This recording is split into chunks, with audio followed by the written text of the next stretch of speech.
Hello, I'm Unicorn. Today, I would like to share with you another great message from Captain Udeka on the heaven for the upcoming years of the 21st century.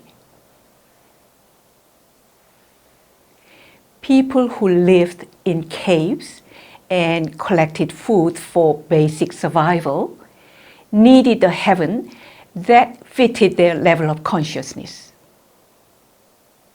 For people living in the Paleolithic age, smartphones and cars used in the 21st century are far beyond their level of consciousness.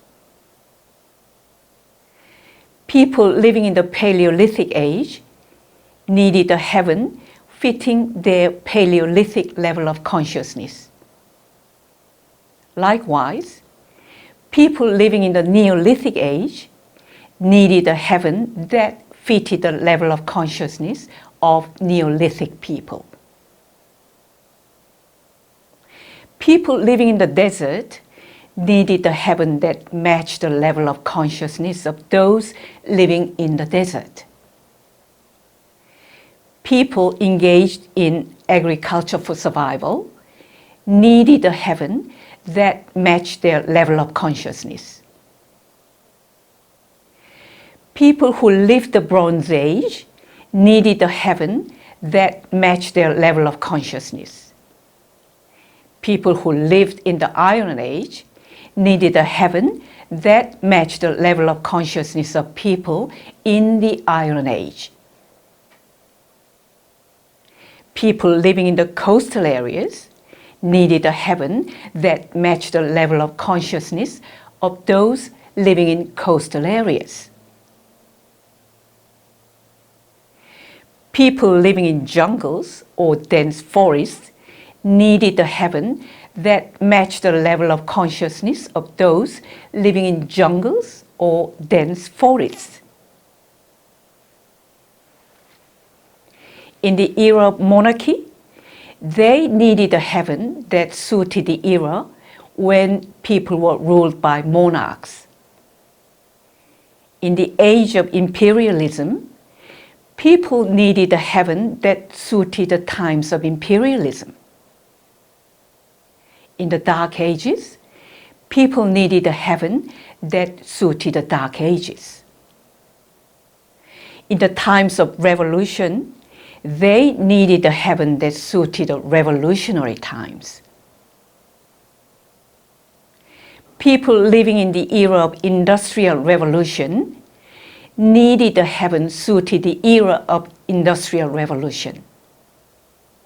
For the age of capitalism, mankind has needed a heaven fitting the age of capitalism.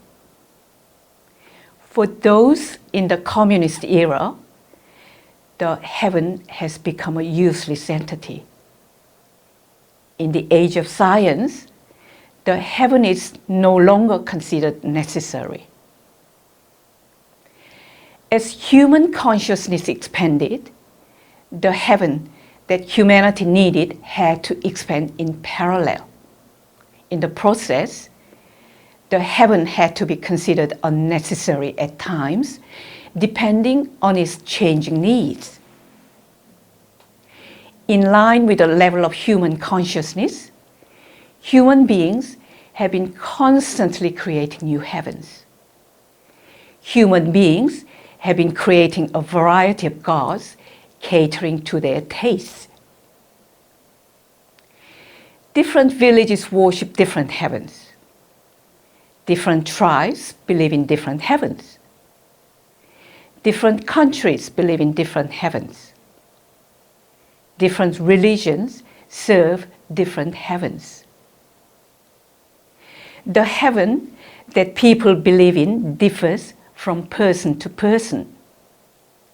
Each person seeks a different heaven. Each person believes in his own God. The God people seek is different for each person. The majority of people living in the 21st century need economic wealth more than the heaven. People living in the 21st century do not even realize that they have forgotten the heaven. People living in the 21st century live everyday lives without realizing that they have lost the heaven from their hearts. People living in the 21st century do not harbor the heaven in their hearts, but carry it over their heads. For people living in the 21st century, the heaven resides in their heads rather than their hearts. Only a small number of people who are living in the current 21st century will be able to meet the new heaven that has come down to the earth. Only few people who hold the promise of the heaven will be able to recognize the Creator who has incarnated as a human being. Those who are chosen by the heaven to live through the 21st century will live accompanied by the new heaven on the new earth under the new heaven. Those who are destined to live in the rest of the 21st century will enjoy their lives accompanied by the Creator on the new earth under the new heaven. Here's the good news of the grand universe. I, Captain Udeka, share this good news of the heaven with you. 25th of September 2020, Udeka wrote, translated by Unicorn. Thank you for watching and goodbye